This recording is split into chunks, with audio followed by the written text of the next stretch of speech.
Olá, muito bom dia, comunidade ICL. Começando mais uma edição do Desperta ICL. Hoje comigo, César Calejon, na manhã desta terça-feira, dia 18 de junho de 2024. Muito bom dia para você que me acompanha através das redes do ICL Notícias, através das redes do Eduardo Moreira, do Leandro Demori e as nossas redes afiliadas também, né? As rádios e televisões que a gente tem parceria a essa altura. O ICL não para de crescer.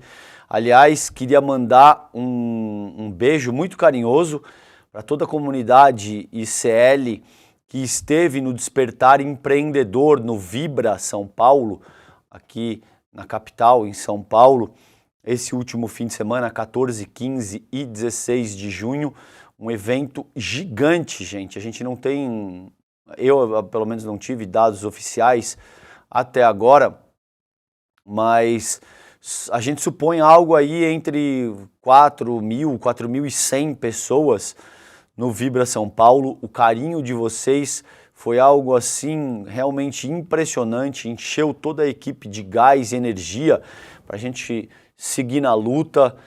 A gente teve a oportunidade de se encontrar, de se abraçar, de se olhar no olho, de cantar junto, celebrar esse encontro maravilhoso que foi o Despertar Empreendedor, que já está confirmado, inclusive, para o ano que vem.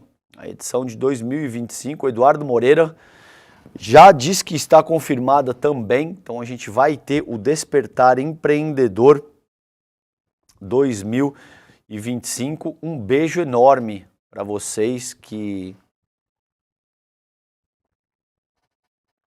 acompanharam o evento, que estavam lá. Vocês vão perceber que minha voz está um pouco debilitada, inclusive, por conta de toda a correria do fim de semana, mas foi um prazer estar com vocês. Beijo enorme, obrigado pelo carinho da comunidade ICL. E eu acho que foi importante o evento, gente, para que a gente entenda o tamanho que o ICL ganhou. Não é brincadeira a força que o ICL tem hoje. O ICL bate de frente hoje com veículos hegemônicos de comunicação e olha, muito veículo aí que, se organizar um evento como foi o Vibra, nas circunstâncias, nos termos que a gente organizou o Despertar, perdão, no Vibra, não sei não, hein? Não sei se vai reunir o mesmo número ali de participantes que o ICL foi capaz de reunir no Despertar Empreendedor. Então, um beijo enorme para vocês, comunidade ICL, sigamos firmes, porque a gente vai precisar. Com base no que está acontecendo no Brasil a essa altura do campeonato, a gente vai precisar. Gente, o Leandro Demori está voando de volta para casa. Nesse momento, ele acabou de me mandar mensagem aqui, que ele está chegando no... Olha ele aí, ó. Olha o Leandro Demori aí, com o Shanka, é o nome, né? Eu ganhei o Shanka, esse chapéu russo. Eu ganhei um desse durante o evento. O André, um beijo pro André, ele me deu. Você que me assiste nesse momento via vídeo, você está vendo esse chapéu, né, russo típico para enfrentar o frio. O Demori também recebeu um desse de presente. Para você que só me escuta nesse momento, é um chapéu preto com o símbolo do comunismo na frente, assim. E ele tem duas abinhas, né, que você abre para eventualmente proteger a orelha do frio. O Leandro Demori está usando no elevador, saindo e indo para o aeroporto. Nesse momento ele está voando de volta para o sul do país. Um beijo para você, meu irmão. Vai com Deus, boa viagem de retorno para casa. É sempre um prazer te encontrar. Pessoalmente, a gente não conseguiu jantar essa semana. Na próxima vez a gente vai fazer o nosso tradicional jantarzinho para debater as iniciativas e a situação do país, tá bom? Gente, vamos lá, 7 horas e 5 minutos nesse momento, começando então o Desperta ICL. Vamos aqui para essa notícia do Metrópole. Inverno começa nessa quinta-feira, dia 20 de junho, e será mais quente que a média, tá? Vocês devem estar notando aí, né, que a gente está vivendo uma espécie de inverno com cara de verão a essa altura, porque estamos às vésperas do inverno e hoje eu acho que deve estar aí em torno, o momento mais quente do dia aqui em São Paulo, na capital pelo menos, deve fazer 25, 26 graus. Então, um inverno aí com cara de mudanças climáticas, tá bom? Então, tá aí a notícia, o inverno no Brasil começa no dia 20 de junho, porém, a expectativa é que a temperatura seja mais elevada do que o normal em algumas regiões, em comparação aos anos anteriores. De acordo com o levantamento feito pelo Climatempo, a previsão será de 3 graus acima da média na estação. É esperado que o inverno deste ano seja mais quente para a maior parte do Brasil, né? Então, vamos ver como é que isso segue. Tem essa questão, né, ainda, da fase final do El Niño. Também ocorre o aquecimento do Oceano Atlântico, esse é um fator importante, segundo a análise da especialista aqui, a meteorologista do Climatempo, a Josélia Pegorim, e isso também afeta essa equação, tá bom? Então tem aí o inverno começando no dia 20, depois de amanhã, na quinta-feira. Gente, eu separei essa notícia para vocês também, eu acho importante salientar isso, principalmente após os anos do bolsonarismo. A vacinação no Brasil foi muito desacreditada, né? O Bolsonaro foi um cara que atacou muito a vacina, principalmente naquela onda inicial, quando o Trump estava falando da vacina comunista, esse tipo de coisa, quando surge a Coronavac, e aí tinha toda o objetivo de utilizar o anticomunismo, como eles sempre fazem, e eles começam a atacar a vacina. No Brasil, o Bolsonaro começa a se referir à vacina como vacina. O Ernesto Araújo, que era o nosso chanceler na ocasião, começa a se referir como comunavírus e esse tipo de baboseira aloprada que a gente vê com frequência em temas correlatos a populismo penal, a dogma religioso, como nesse caso agora do PL do estuprador, que está sendo organizado com muita força pela extrema-direita e pelo bolsonarismo. A gente vai tratar um pouco disso hoje. E aí, todo o esquema vacinal fica comprometido. A gente tem, por exemplo, o retorno cientificamente comprovado, tá, gente? Não é o que eu acho. O retorno de doenças que estavam ou erradicadas ou relativamente controladas no território nacional, e isso volta a ser um problema, infelizmente, depois dos anos do bolsonarismo, muito por conta, seguramente, da atuação trágica do próprio Jair Bolsonaro durante a pandemia. Então eu trago isso aqui para vocês, fiquem atentos, tá bom? Principalmente pais e mães de crianças de 1 a 4 anos. São Paulo prorroga vacinação contra a paralisia infantil até fim de junho. Essa é a notícia do Terra, tá bom? A campanha contra a poliomielite é voltada a crianças de 1 a 4 anos. A ampliação abrange todos os municípios de São Paulo. Então, com o encerramento previsto, estava previsto para sexta-feira, mas o governo de São Paulo prorrogou a campanha de vacinação contra a polio até o fim de junho. A extensão do prazo da aplicação das doses contra a paralisia infantil, gente, abrange os 645 municípios paulistas. A campanha é voltada para crianças de 1 a 4 anos. Há a possibilidade de aplicação em crianças com menos de 1 ano de idade, mediante avaliação da caderneta de vacinação. O vírus da polio pode causar paralisia muscular, pode causar morte, inclusive, segundo o governo aqui de São Paulo, 185.200 doses foram aplicadas até a quarta-feira. O objetivo da ampliação do prazo é chegar a mais crianças, tá? Então você que é pai de crianças de 1 a 4 anos e está aqui em São Paulo, leve o seu filho para se vacinar ou filha para se vacinar contra a polio. Isso é fundamental. Mas para você que me escuta de outras partes do país também, retome o processo vacinal, veja como está a questão da vacinação na sua casa, a sua vacinação, a vacinação dos seus filhos, a vacinação dos seus pais, eventualmente. Vamos tomar muito cuidado com isso, gente. É muito triste que a gente passe por esse momento de trevas, muito por conta da extrema-direita, do bolsonarismo, no qual a gente tenha um retrocesso imenso em questões que estavam relativamente pacificadas. Então fiquem atentos. Tá? Eu trago essa questão da polio aqui em São Paulo, mas é uma questão mais ampla que se aplica para múltiplas doenças que devem ser combatidas através da vacinação, tá bom?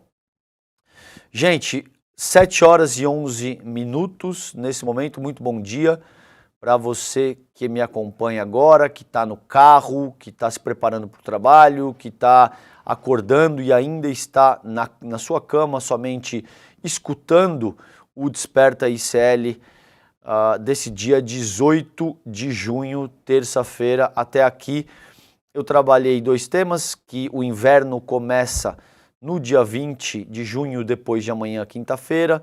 Segundo previsões de meteorologistas, ele deve ser mais quente do que anos anteriores, e que São Paulo prorroga a vacinação contra a paralisia infantil até o fim de junho. É importante que vocês estejam atentos, não só para a vacinação contra a polio, que é uma doença seríssima, mas o plano de vacinação, plano vacinal da sua família de forma mais ampla, tá bom? Então vamos adiante aqui. A gente tem hoje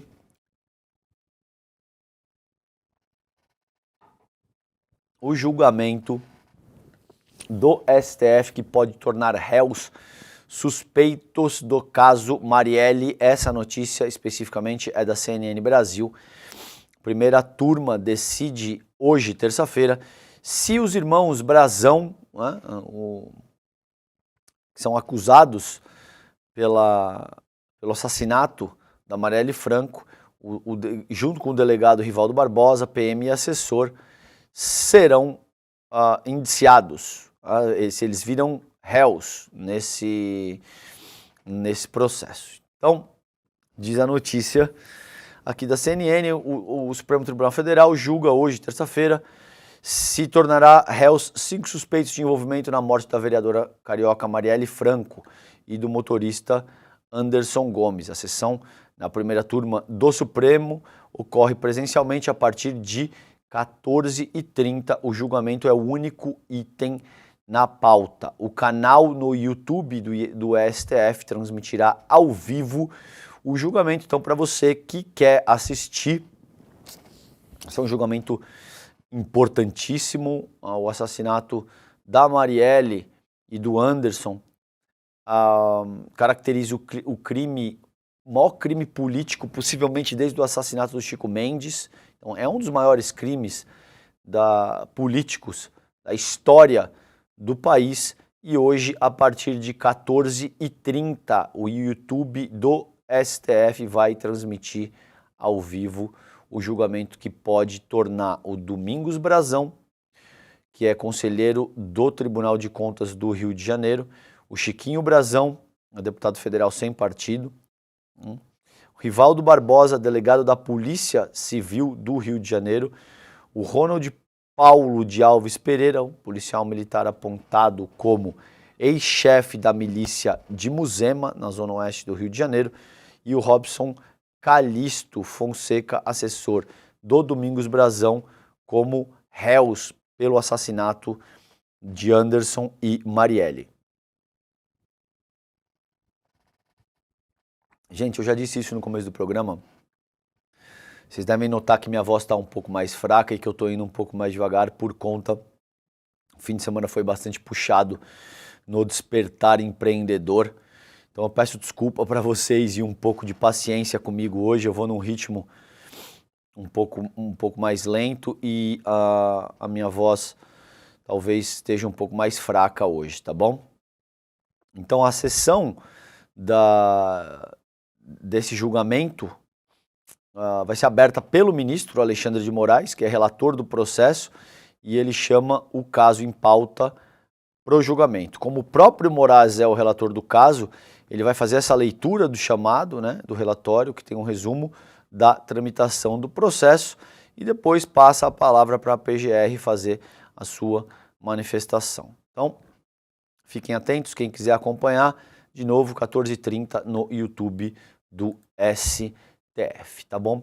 Falando em julgamento e em possibilidade de cadeia, tem aqui uma notícia da Fórum, os nossos amigos da Fórum, o Rovai, que eu separei para vocês, que é o seguinte: novo depoimento de Mauro Cid à Polícia Federal encerra inquérito das joias e deixa Bolsonaro mais perto da prisão. Ex-ajudante de ordem será ouvido mais uma vez pelos investigadores e, na sequência, ex-presidente deve ser indiciado. A novela, né, gente? Sejamos honestos, isso é uma novela longa. A gente vem acompanhando há pelo menos aí um ano e pouco agora. A gente tem notícias, por exemplo, da Ju Dalpiva, a nossa Juliana Dalpiva aqui do ICL, que vem adiantando isso, que o processo está às vias de ser concluído.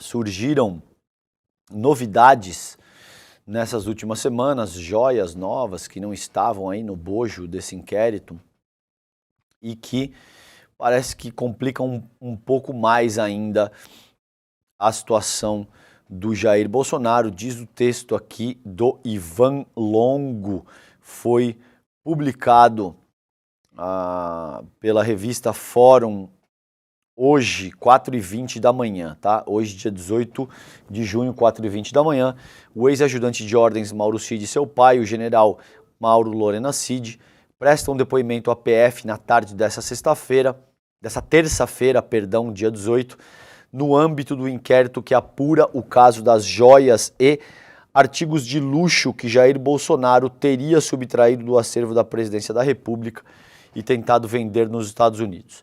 Mauro Cid prestou esse depoimento junto à PF em abril e desta vez o último, né, depoimento. Ele prestou múltiplos, mas o último depoimento foi agora em abril e desta vez será ouvido para falar sobre a nova joia que Bolsonaro teria surrupiado e que foi descoberta recentemente pela Polícia Federal. A nova descoberta ocorreu durante a diligência da PF nos Estados Unidos, país em que emissários do ex-presidente teriam vendido algumas joias e tentado negociar outras. Os investigadores descobriram um vídeo que mostraria a suposta negociação dessa nova peça, cujo paradeiro até o momento é desconhecido. Então, muita coisa, ao que tudo indica, tem vídeo, tem uma série de coisas que caracterizam uma materialidade jurídica bastante densa. Você tem o diretor da PF, o Andrei Rodrigues, dizendo que essa nova joia robustece ainda mais a investigação. Abre aspas para ele. A nova diligência localizou que, além dessas joias que já sabíamos que existiam, houve negociação de outra joia que não estava no foco dessa investigação. Não sei se ela já foi vendida ou se não foi, mas houve encontro de um novo bem vendido ou tentado ser vendido no exterior, diz o Andrei Rodrigues, tá? Que é diretor da PF. Segundo a PF, o Bolsonaro furtou joias e deu aval para venda nos Estados Unidos. Eu ainda não vou afirmar categoricamente que o Jair Bolsonaro é um ladrão de joias, portanto, porque isso poderia significar algum problema na justiça, considerando que ele ainda será indiciado e julgado por essa iniciativa, e só depois a gente vai poder dizer que o Bolsonaro é um ladrão de joias, que ele surrupiou joias. Por enquanto, a gente ainda não pode dizer que o Bolsonaro é um ladrão de joias, tá bom? Então vamos acompanhar isso, deve ter novidade aí, muito provavelmente até o fim dessa semana, essa é a expectativa, pelo menos,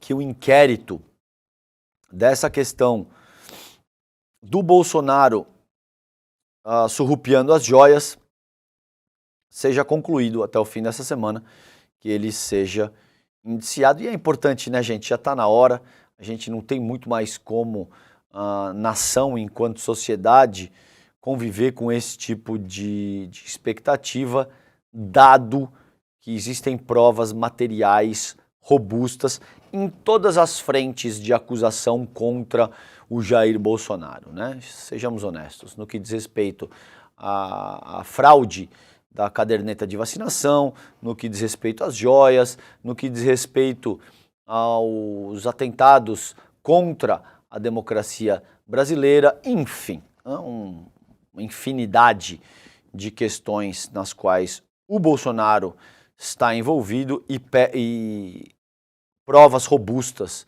cabais, que contra ele pesam, tá bom? Gente, vamos para o site do iclnoticias.com.br. A essa altura você já sabe, todas as manhãs é obrigação para quem quer se manter bem informado acessar o site do iclnoticias.com.br. Tem um time de craques sob o comando do nosso queridíssimo Chico Alves, sempre organizando o melhor conteúdo para vocês, iclnoticias.com.br, baseado em denúncia do ICL, o Ministério Público junto ao TCU quer apurar possível manipulação de bancos sobre a Selic. Texto cita a notícia do portal e alerta para, abre aspas, aumento dos indícios de que pode estar havendo manipulação de índices macroeconômicos. Vocês vão lembrar, isso aqui acontece depois que o nosso queridíssimo Edu Moreira faz uma denúncia muito incisiva, muito veemente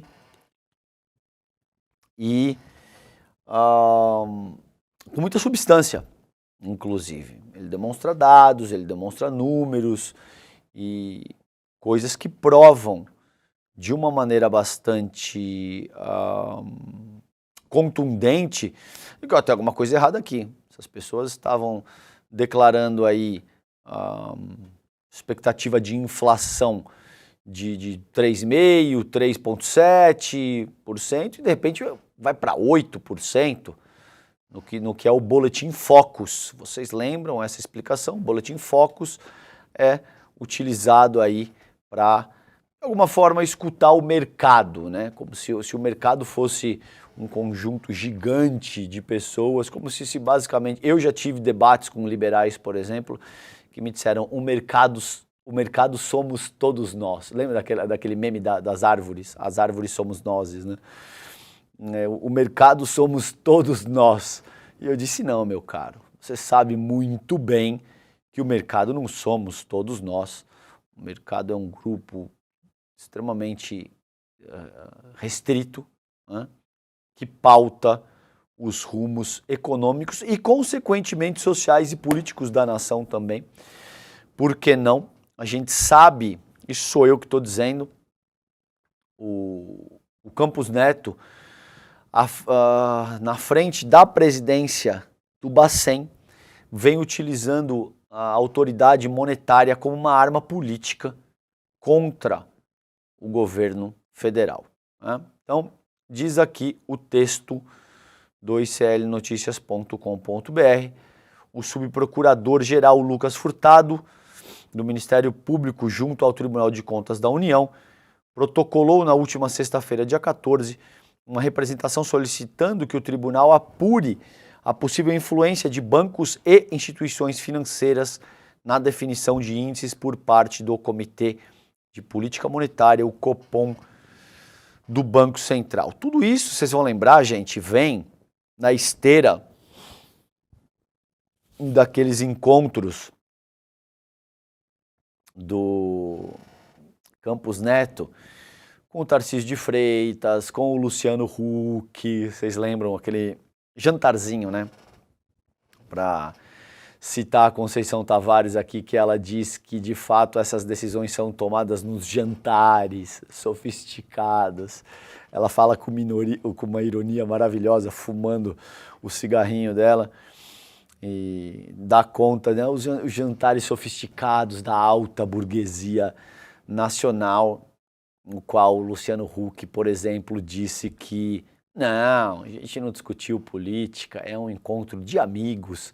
Seguramente eles estavam tratando ali do bom momento que vive o Corinthians ou o Vasco, por exemplo. Eles devem ter falado de futebol, devem ter discutido ali qual é o uísque predileto do Campos Neto e esse tipo de coisa, tá bom? Seguramente eles não trataram de política e temas econômicos, confia, porque de fato o Luciano Huck não tem nenhum interesse em manipular a política nacional, dado que figuras como ele, o Campos Neto e o Tarcísio de Freitas não têm pretensões à presidência da República e esse tipo de coisa, tá? Então, o Lucas Furtado incluiu no documento notícia do próprio ICL tratando desse assunto. O ICL protocola no Banco Central pedido de informações sobre o relatório Focus. O Edu Moreira disse que ele iria até o fim nisso, ele quer saber quais instituições ou qual instituição jogou a expectativa lá em cima para manipular o debate público, para manipular as notícias que saíram na mídia e na representação. O subprocurador expressa preocupação com esse boletim Focus, que coleta as expectativas do mercado sobre a taxa básica Selic, câmbio, PIB e inflação. Tá? Então, fica de olho, o trabalho do Edu Moreira é fundamental nesse sentido. Se você quer entender o atual modelo de sociabilidade que organiza os nossos arranjos sociais no Brasil, você precisa ficar de olho em banco, gente. Tem como. Banco e instituição financeira são, de longe, as instituições que têm maior poder e que, portanto, pautam o funcionamento da grande imprensa, eles pautam o funcionamento da vida política da nação através de lobby, e a gente tem que tomar muito cuidado com isso. Eu estava conversando com o Misael, nosso querido Jorge Misael, que escreve um capítulo inteiro a respeito disso para o meu novo livro, que deve sair até no segundo semestre desse ano, e ele diz o seguinte, Calejão, a gente tem que tomar muito cuidado para não criminalizar o lobby. O lobby em si não deveria ser considerado uma atividade criminosa, porque você tem grupos de interesse que devem ser representados e devem ser ouvidos, inclusive, por exemplo, trabalhadores, que muitas vezes, reconhecidamente, por exemplo, saem perdendo na disputa entre o lobby de um sindicato patronal, por exemplo, e um sindicato laboral. Mas a gente tem que tomar muito cuidado, porque lobby em si não deveria ser criminalizado. E existe uma série de questões aí no que diz respeito a utilizar, por exemplo, a bandeira da corrupção. A gente viu tudo na Lava Jato e isso tudo, lobby meio que acaba virando sinônimo de corrupção. Esse é um tema que ocupa, por exemplo, a atuação profissional do Jorge Misael, que é um craque absoluto aí, que está sempre aqui no ICL tratando de temas correlatos à política institucional com vocês, tá bom? Então vamos ficar de olho nessa questão e vamos ficar de olho enquanto nação, gente, na atuação dos próprios bancos, né? Prestem muita atenção no trabalho especificamente do Eduardo Moreira. O Edu Moreira é um cara que a meu ver, é o maior especialista disso no país e é o cara que mais tem coragem. Não é porque ele é do ICL aqui, não estou rasgando seda, é um cara que o trabalho dele é muito sério e é um dos poucos caras que tem um microfone tão gigante na mão, tem uma ressonância imensa no Brasil hoje e não tem o rabo preso com ninguém. E pode falar e tem competência para falar e estuda o tema e conhece os atores envolvidos e, de fato, não tem ninguém que paga a conta e que o impeça de fazer as explanações de uma forma clara, de uma forma didática, de uma forma objetiva. Nenhum outro ator midiático e figura pública no país tem condição de fazer isso, porque ou não tem a ressonância, o tamanho que o ICL e que o Eduardo Moreira tem hoje, ou porque se tem o tamanho está comprometido com essas estruturas. Recebe dinheiro, recebe patrocínio, é gente que faz parte do esquema, diríamos assim, tá bom? Dessas estruturas. Então, fiquemos atentos ao trabalho do ICL e do Edu Moreira no que diz respeito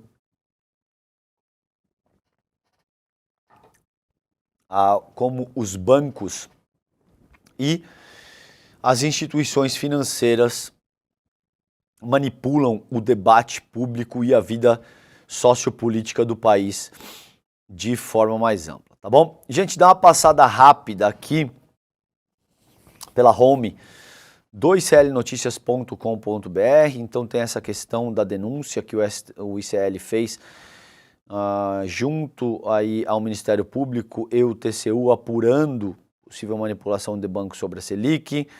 Eu vou tratar desse outro tema aqui mais adiante. A deputada evangélica pede para tirar a assinatura como autora do PL do estupro, que é inacreditável. A gente vem acompanhando essa questão ao longo dos últimos dias, quase uma semana agora. A gente tem aqui ensino à distância, coordenado por monarquista, curso ligado ao Brasil Paralelo forma professores de história. Febraban alerta para golpe com falsas gravações de lojas de varejo. Portal diz que só 9,5% dos garimpos de ouro estão dentro da legalidade. Essa questão do caso Marielle que eu já trouxe para vocês. O brigadista do Ibama é morto a tiro na porta de casa no Tocantins.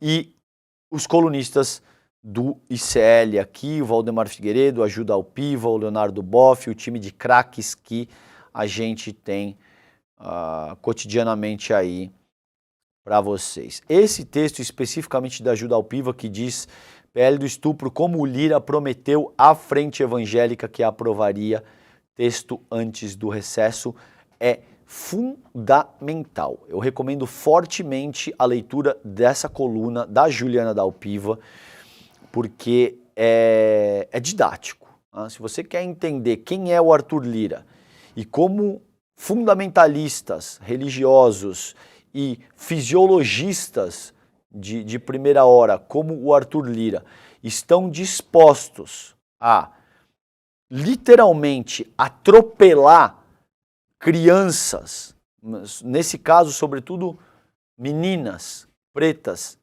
e pardas, em sua maioria, a título de fazer política em busca da manutenção do poder, essa coluna da Juda Alpiva é imprescindível, tá bom?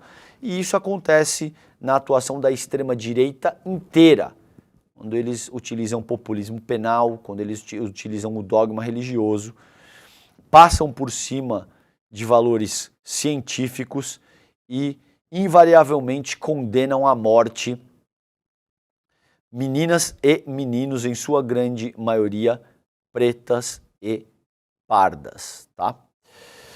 Gente, posso deixar um registro aqui que eu acho importante. Eu vou retomar esse tema até o fim do programa aqui, 7 horas e 34 minutos nesse momento. Mas eu quero deixar um registro importante aqui, que é um tema muito caro para todo mundo aqui do ICL, que é um trabalho impecável irretocável que o Leandro Demori tem feito no sentido de acompanhar a questão do aeroporto do Salgado Filho em Porto Alegre e como isso representa um negócio, assim, perfeito para a Fraport. Tá? Isso é uma concessão para a Fraport. O Demori vem fazendo, além de ser o melhor trabalho, um trabalho rico, detalhado, que justifica a razão de ser do próprio ICL, esse trabalho de jornalismo investigativo que o Leandro Demori está fazendo, considerando aí o Salgado Filho, é o único trabalho sério que eu vi acerca desse tema. Basicamente, a mídia hegemônica não faz essa análise crítica. Eles dão voz pro Eduardo Leite, que está basicamente pedindo auxílio nessa questão. É engraçado, né? Porque liberais geralmente dizem que não, o Estado não tem que se meter na iniciativa privada. Aí eles organizam concessões, ou público-privadas, ou concessões que oferecem serviços básicos do Estado para a iniciativa privada. Você firma um contrato. Nesse contrato, como o Leandro Demori trouxe para a gente, existe uma cláusula que determina um seguro. Essas pessoas contratam um seguro mínimo porque elas querem economizar, porque elas são péssimos gestores, não são capazes de dimensionar o clima, o risco do que estaria por vir. Acho que é 130 milhões, se eu não me engano.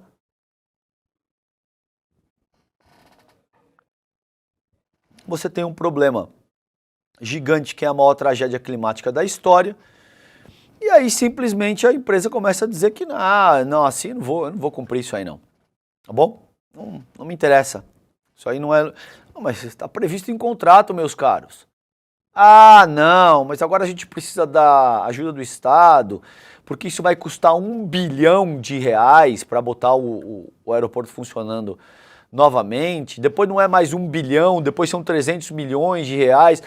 Assim, um papo de maluco que não é brincadeira, tá bom? E aí, o senhor Eduardo Leite, mesmo que pediu para as pessoas tomarem cuidado com as doações, porque as doações para o Rio Grande do Sul naquele momento, no auge das enchentes, poderiam atrapalhar o comércio local. Esse é o governador do estado. O Eduardo Leite, ele diz que, abre aspas, o aeroporto fechado significa perda de 400 milhões de reais por mês, uma perda econômica de 3 bilhões, quando mensurado todo o impacto do aeroporto até o final do ano, se ele não voltar a funcionar logo. E agora ele manda um apelo para o governo federal, é óbvio que essa fala do Eduardo Leite tem o objetivo principal de pedir socorro para o governo federal. Alô, Eduardo Leite, por que o senhor não vai cobrar a Fraport, que tem um contrato assinado? Por que o senhor não se manifesta publicamente no sentido de dizer, a Fraport contratou um seguro. Se eles contrataram um valor aquém daquilo que é preciso para botar o aeroporto Salgado Filho de pé novamente, problema é deles. Problema é deles. Não é assim que funciona a livre iniciativa? Ou a livre iniciativa só serve para encher o bolso dos grandes capitalistas? Não é essa a prerrogativa elementar que liberais como o senhor Eduardo Leite defendem? Ou não? Ou só serve para encher o bolso de dinheiro quando está tudo indo de vento em polpa e quando você tem um problema mais grave você corre para o seio do Estado para pedir socorro para o Estado? Porque é isso que o Eduardo Leite está fazendo sem sequer citar a Fraport de forma minimamente crítica. Quem tem feito isso é o Leandro Demori e o ICL.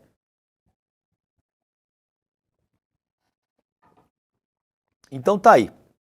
Isso aí prova que essa falácia do do liberalismo, de que, ai não, o Estado não tem que se meter na iniciativa privada, é baboseira de DCE, universitário, tá bom?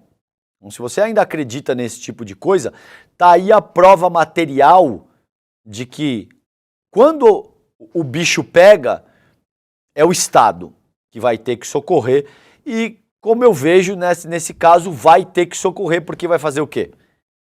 Vai deixar o Salgado Filho fechado até quando? Porque se depender do Eduardo Leite e da Fraport, vai rolar, né? Vai continuar fechado. Esse é o problema de passar serviços fundamentais, que são atividades fim do Estado, como educação, saúde, infraestrutura civil, para as mãos da iniciativa privada. Porque eles vão lucrar o que eles tiverem que lucrar enquanto a atividade for lucrativa, e quando não for lucrativa pelo motivo que for, eles simplesmente vão dizer, não, quem precisa disso aí funcionando são vocês. Vocês que se virem. Oh, mas tem um contrato, meus caros, assinado aqui. O problema é de vocês, entre na justiça, busque os vossos direitos aí, tá bom? A gente não quer saber. Então, vamos ficar em cima disso também, porque é absolutamente crucial. Eu não vou descer nessa matéria do Sul 21, gente. Só quero deixar isso aqui registrado, porque eu acho absolutamente fundamental o trabalho que o Sul 21 vem fazendo. E esse texto do Adriano Skrebitsky-Henheimer dá conta de que nessa ocasião não foi tanto uma tragédia como foi em 1941, foi mais uma farsa mesmo. Ele deve ser marxista, viu? O Adriano, porque essa é uma estrutura de raciocínio do campo marxiano. Marx diz que a história acontece primeiro como tragédia e depois como farsa.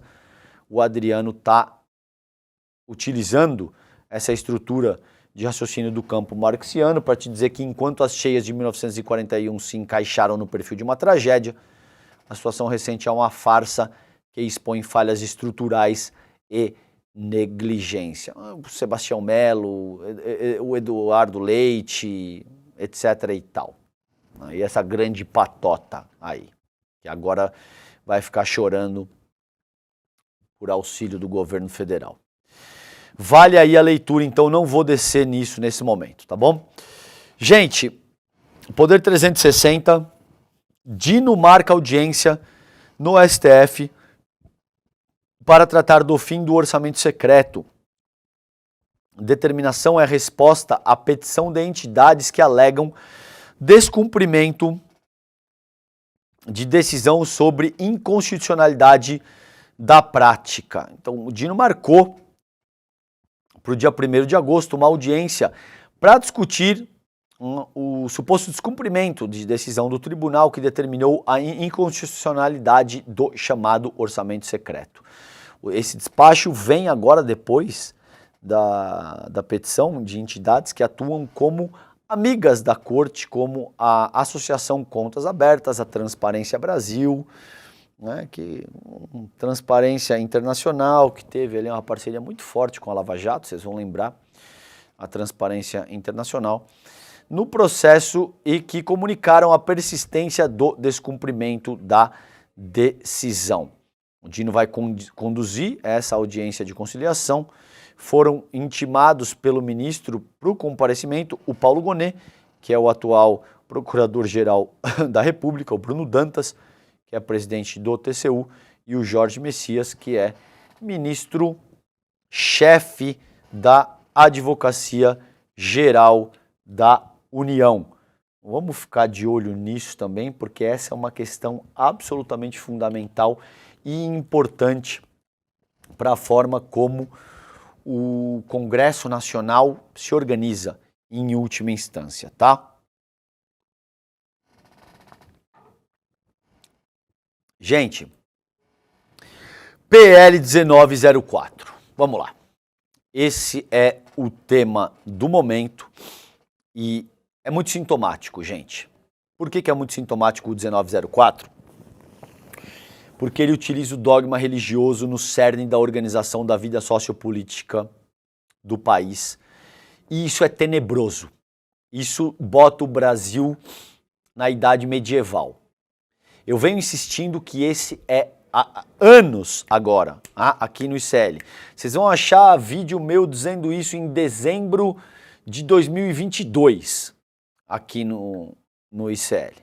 Esse é o principal risco que a gente vive enquanto nação nesse momento, e a gente tem o PL 1904 que quer atribuir penas maiores para as mulheres que foram estupradas e eventualmente engravidaram, como fruto do estupro, e interromperam a gravidez. Essas mulheres terão pena maior do que o próprio estuprador. É esse tipo de coisa que está... Vocês ouviram certo, né? Vocês estão acompanhando esse debate. Eu tenho problema em acreditar nesse tipo de coisa ouvindo a minha própria voz. Eu fico me questionando, mas César, você falou isso certo? É isso mesmo? Essas pessoas querem criminalizar, elas querem dar penas para as mulheres que foram estupradas, engravidaram como fruto do estupro e interromperam a gravidez? É isso mesmo, vocês não entenderam errado, eu falei certo, tá? Então, no texto da Carta Capital, Sóstenes, que é o Sóstenes Cavalcante, diz que menores não cumprirão pena e sim medidas socioeducativas, tá bom? Então, assim, o autor do PL 1904, que equipara o aborto legal tardio ao crime de homicídio, que é o deputado federal Sóstenes Cavalcante, ele só podia ser do PL um fundamentalista religioso próximo ao Malafaia, um cara que não tem a menor condição de ser um parlamentar porque usa o fundamentalismo religioso para atropelar valores científicos e fazer política sobre os cadáveres das mulheres. É isso que esse senhor está fazendo, tá bom? Ele afirmou que com a aprovação do texto, meninas menores de idade não responderão criminalmente, mas terão de cumprir medidas socioeducativas por interromper a gravidez fruto de estupro. Vocês entenderam bem. Esse palhaço, me perdoem pela... palhaço nem é o termo mais adequado, porque o Cláudio Tebas, eu entrevistei uma vez, ele me disse, César, palhaço é uma atividade tão nobre, então eu peço perdão e eu vou reformular. Esse imbecil, esse cretino, esse fundamentalista religioso, está afirmando que as meninas que forem estupradas, engravidarem fruto desse estupro e interromperem a gravidez, serão submetidas a uma punição através de medidas socioeducativas. É isso. Ele teve a cara de pau, esse canalha, de defender isso numa entrevista, ontem, se eu não me engano, na Globo News, no qual ele foi interpelado pela jornalista Andréa Sadi. E a Andréa Sadi questiona, dizendo, o senhor acha que isso é minimamente razoável, deputado?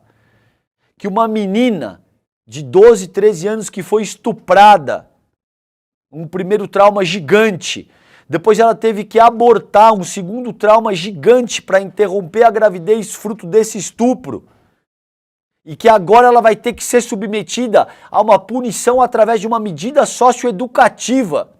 E esse imbecil, esse fundamentalista religioso, esse canalha, ele teve a pachorra de se conduzir de forma a tentar defender esse tipo de coisa, tá bom? Então, me perdoem por me exaltar desse jeito, mas olha, é inacreditável, E aí tem esse texto da Mariana Holanda e da Vitória Azevedo, foi publicado hoje, 4 horas da manhã, dia 18, na Folha de São Paulo, dizendo projeto anti-aborto por estupro divide direita e ala vê tiro no pé. Parlamentares dizem que conteúdo do texto tem problemas e vem derrota. Essa linha fina está mal redigida, mas o que o texto está querendo dizer aqui é que eles perderam o debate, eles veem vitória da esquerda no debate. Isso demonstra a importância da mobilização, sobretudo das mulheres.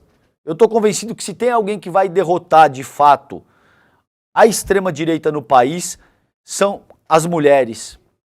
Essa parcela do público progressista são os indígenas, são os negros, pretos e pardos do nosso país. Né? A importância da mobilização que a gente teve na Avenida Paulista, e a gente não pode deixar isso arrefecer, porque esse ato, o PL 1904, é só a pontinha do iceberg, tá? É só uma demonstração prática, um sintoma do que a extrema-direita e o bolsonarismo querem para o país. Eles querem implementar uma espécie de teocracia que vai organizar toda a vida social e política da nação através desse tipo de coisa. Através de populismo penal, através de dogma religioso, através de pânico moral. E, em última análise, o que isso faz é matar jovens pretos e pardos e meninas pretas e pardas, tá? É isso que está em jogo hoje no Brasil. Então diz o texto das colegas Mariana Holanda e Vitória Azevedo. O projeto de lei, esse 1904, que teve o regime de urgência aprovado pela pauta do senhor Arthur Lira em 23 segundos, né? Em votação relâmpago na Câmara na semana passada, não é consenso nem mesmo entre representantes da direita no Congresso. Vamos lembrar que a Juliane Lins, ex-esposa do Arthur Lira, o acusou de violência sexual numa entrevista que foi dada ano passado aqui no ICL. A Juliane Lins o acusou de violência sexual, de espancá-la, inclusive, tá? Parlamentares de partidos como União Brasil, Solidariedade, PP e PL do ex-presidente Jair Bolsonaro admitem reservadamente que o conteúdo do texto tem problemas e avaliam que a direita perdeu para a esquerda no debate. Para uma ala desses deputados e senadores, o projeto foi descrito como um tiro no pé, já que é uma pauta que poderia ter apoio da sociedade, mas trouxe elementos que são criticados até mesmo pelo eleitor de direita, como, por exemplo, a possibilidade de uma mulher vítima de estupro que faz aborto ter pena maior do que o seu estuprador. O projeto de lei alteraria o Código Penal para aumentar a pena imposta àqueles que fizerem abortos, quando há viabilidade fetal presumida após 22 semanas de gestação. Gente, então é esse tipo de coisa. Parabéns para vocês, mulheres, pela luta política, pela mobilização, pela força, pela coesão que vocês demonstraram nesses últimos dias. Vocês foram brilhantes e a gente precisa que esse movimento ganhe força. A gente precisa que o que começou como uma faísca vire uma fogueira e que essa fogueira vire um incêndio para que a gente seja capaz de parar a extrema-direita, o dogma religioso, o populismo penal e todas essas medidas alucinadas que pretendem transformar o Brasil numa espécie de teocracia fundamentalista. É importante que a gente mantenha esse movimento absolutamente na pauta do dia até as eleições, principalmente até as eleições municipais, porque a gente precisa de um Congresso minimamente mais razoável. Não estou te dizendo que a gente precisa de um Congresso inteiro progressista, o que para mim seria maravilhoso. Agora, a gente precisa minimamente de um Congresso que respeite valores científicos. A gente não pode ter fundamentalista religioso te dizendo que a minha pesquisa é mais interessante que a sua porque eu ouvi Deus. Eu sou um ungido pelo Todo-Poderoso, então eu não preciso atuar com base em ciência, em propriedade científica e absolutamente nada. Vale a minha palavra. Não, isso não é possível e a gente tem que tomar cuidado para que esse tipo de coisa não siga acontecendo. Por exemplo, o texto das colegas Ana Paula Bimbati e da Fabiola Pérez no UOL, foi publicado ontem, 9h43 da noite. Você tem o Eduardo Girão convocando uma contadora de histórias, tá bom? Que vai fazer uma encenação como se ela fosse um feto sendo abortado. Eu gostaria de perguntar para o senhor Girão, por que o senhor não contratou uma contadora de história para encenar a dor de uma mulher sendo estuprada? Aí isso não lhe interessa? Ou seja, o senhor está defendendo o direito, entre aspas, dos estupradores? Por que o senhor não contrata uma mulher como essa senhora, que se presta a um papel ridículo, lamentável, deprimente desse, para encenar a dor de uma mulher que é violada? Vocês vão lembrar, o Girão é o que fala My name is Eduardo Girão e utiliza um idioma estrangeiro para flexionar o próprio sobrenome dele e se submeter a um bilionário estrangeiro que estava tentando subverter o funcionamento da nossa democracia. Então é esse tipo de coisa que a gente está lidando nesse momento. Teve essa encenação de um feto chorando no Senado Federal. O próprio Rodrigo Pacheco, presidente do Senado, se irritou com esse tipo de coisa. Não houve nenhum tipo de contraditório. Enfim, tudo aquilo que deveria estar presente numa discussão minimamente razoável. O Senado Federal, sabe? No Senado Federal você transforma isso num cena absolutamente tétrica, deprimente. A mulher fica gritando e fica se conduzindo. Olha, não poderia ser pior essas cenas aí.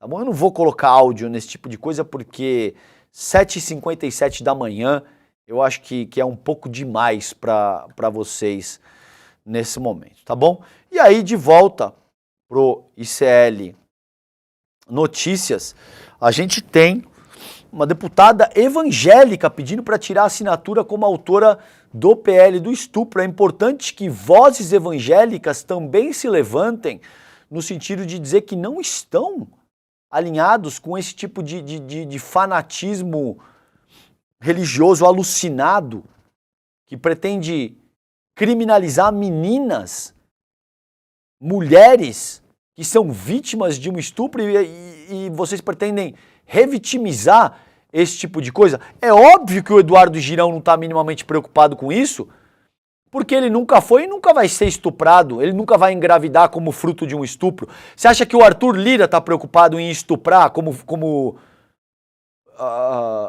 engravidar, perdão, como fruto de um estupro? O Arthur Lira está preocupado com isso? O Sóstenes Cavalcante está preocupado com isso? O Eduardo Girão está preocupado com isso?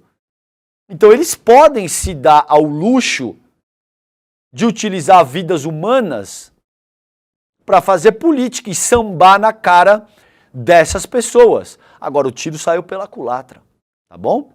Porque até para os próprios evangélicos, muitos evangélicos se dizem, não, a gente não está de acordo com isso não vai acontecer dessa maneira, e muitos evangélicos levantaram as suas vozes contra esse projeto nefasto, cretino, calhorda, e que a gente vai continuar trabalhando seguramente no N1, no N2 hoje, ao longo dessa semana, mas é importante que o campo progressista, e a essa altura não é nem só o campo progressista, gente, é o campo democrático e minimamente razoável e as pessoas que não querem que o Brasil se torne uma teocracia para todos os efeitos. Continuem insistindo na pressão que foi exercida sobre os parlamentares e o Congresso Nacional, principalmente com a mobilização em São Paulo e Rio de Janeiro. É importante que as mulheres levantem as suas vozes e se ponham contra esse tipo de iniciativa, tá bom? Gente, com isso eu encerro o Desperta ICL de hoje. Obrigado pela audiência de vocês. Um beijo enorme, fiquem bem e começa agora o ICL Notícias, primeira edição. Tchau, tchau, fiquem bem.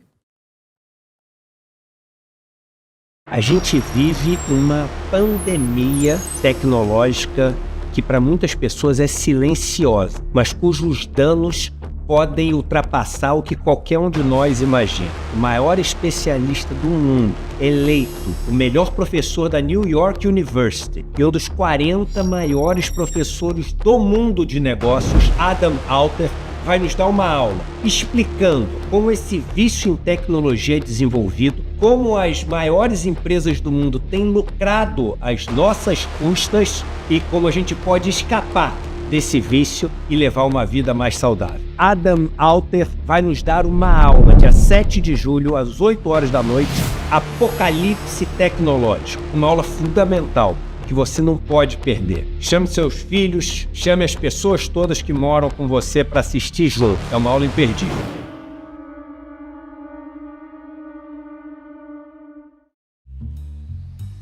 No Em Detalhes de hoje, eu converso com a jornalista Bárbara Libório sobre o projeto de lei que equipara o aborto de gestação acima de 22 semanas ao homicídio.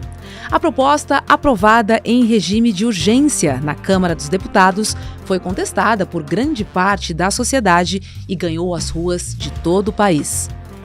O Em Detalhes é às 10h30 da manhã, logo após o ICL Notícias, primeira edição. Eu espero por você.